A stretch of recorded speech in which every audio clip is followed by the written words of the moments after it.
tonight and just led the charge from South Africa.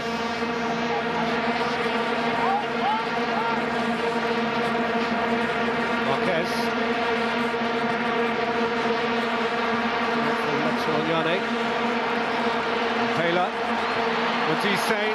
It's a really good ball. It's Shabalala! Goal! Bafana! Bafana!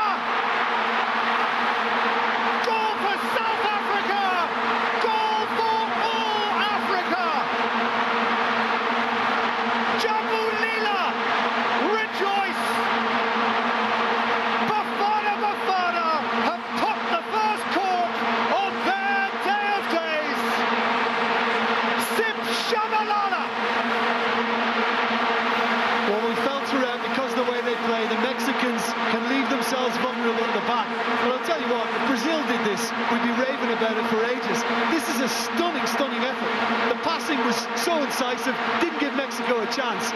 And once he got in position, Shabalala, he had to compose himself. It sat up beautifully for him just before he met him with his instep. And Perez is getting nowhere near that. That is a thunderbolt. And now we've got a bit of a shot coming.